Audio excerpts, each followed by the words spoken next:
Everyone is saying the same thing right now. That China won the tariff war, that it stared down Trump, used rare earths as leverage, absorbed the pressure, and walked away stronger, even looking like America's only true global peer. That view dominates the headlines. Today, we're going to challenge it.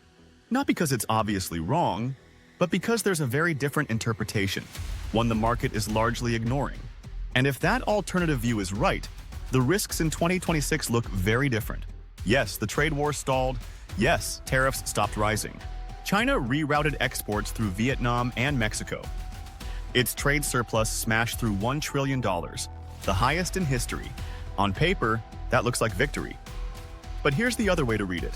That trillion-dollar surplus isn't a sign of strength. It's a signal that something inside the system isn't working. China didn't pivot toward its consumers after COVID.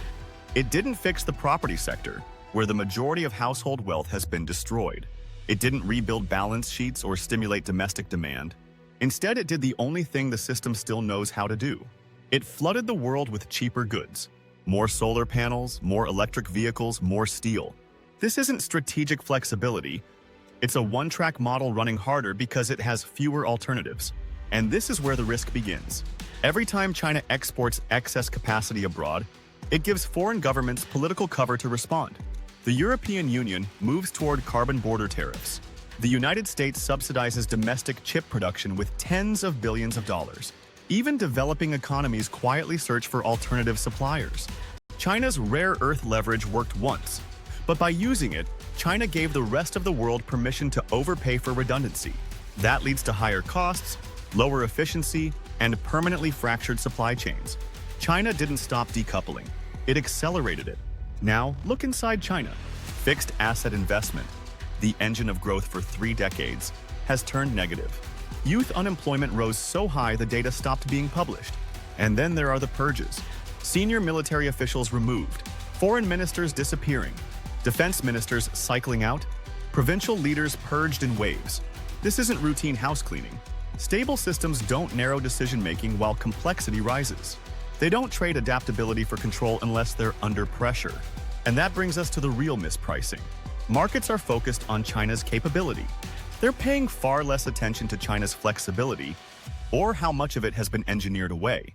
When a system loses flexibility, it doesn't become stable. It becomes brittle. Every shock feels existential. Every response closes another door. Tariffs? Dump exports. Property collapse? Prevent failure, create zombies. Capital pressure? Tighten controls. Each solution reduces optionality. And the next shock, whether it's EU trade barriers, a Taiwan event, or capital outflows, will arrive with fewer off-ramps than before. History is consistent on this point. Large systems don't fail because they're weak. They fail because they can no longer adapt. So this isn't about declaring who's winning. It's about asking a harder question. What happens when a system looks strong on the surface, but has fewer choices underneath? That's the alternative view we wanted to put on the table today, not as the final word, but as one that deserves to be considered. This is Macro Pulse, Global Notes by JP. If this gave you a different way to think about what's ahead, comment, like, share, and hit the bell. We're building the strongest macro community on the platform, one signal at a time, together.